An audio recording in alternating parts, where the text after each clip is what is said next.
tu peux le rendre docile. Beaucoup de parents se plaignent du caractère peu désirable de leurs enfants, surtout adolescents. Des épouses se plaignent de l'infidélité et des caractères malsains de leurs époux.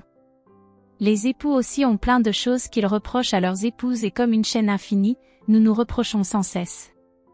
Nous nous reprochons à la maison et au service car nous retrouvons la même chose dans les relations professionnelles et amicales. Plusieurs formations et regroupements sont investis dans le maintien de la cohésion sociale et dans l'accompagnement des parents pour l'éducation de leurs enfants. Dans les pays développés, le gouvernement et les organisations non gouvernementales ont mis en place des stratégies d'accompagnement des parents pour l'éducation des enfants, surtout adolescents. Ici dans mon pays, il y a des regroupements de femmes et d'hommes mariés surtout au sein des congrégations religieuses pour accompagner la stabilité dans les couples et pour aider à l'éducation des enfants à travers des conseils et des partages mutuels des expériences individuelles. Tout ceci est très louable et porte sûrement quelques fruits admirables. Cependant, le résultat n'est pas encore entièrement satisfaisant et le processus paraît trop lent et si difficile parfois.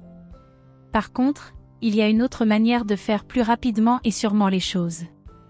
C'est de confier la personne à son essence, le voir comme Dieu le voit et il ne pourra pas longtemps résister à une telle vision maintenue et soutenue par la foi et l'amour. Voir l'homme tel que Dieu l'a créé et le maintient, change l'apparence de brume qui couvre son caractère pur, parfait et innocent d'expression de Dieu.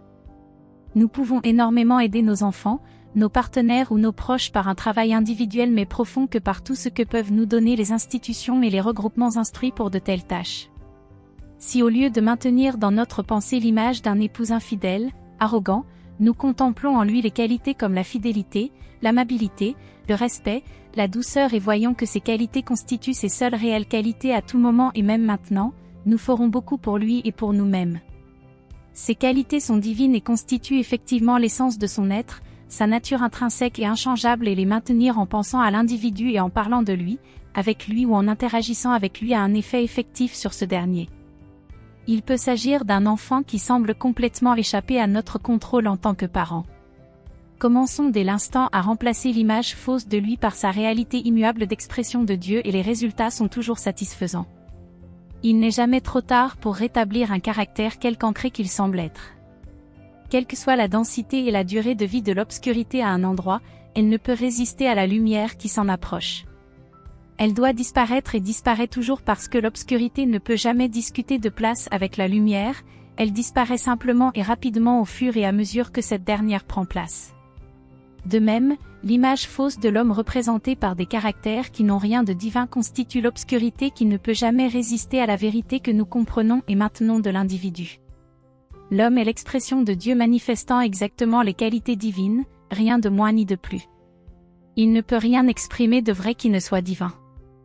Si vous constatez un caractère qui ne reflète pas le bien que ce soit chez vous ou chez autrui, vous avez le droit et le soutien divin de le réfuter et de voir en lieu et place ce que Dieu voit de sa créature, sa pure expression.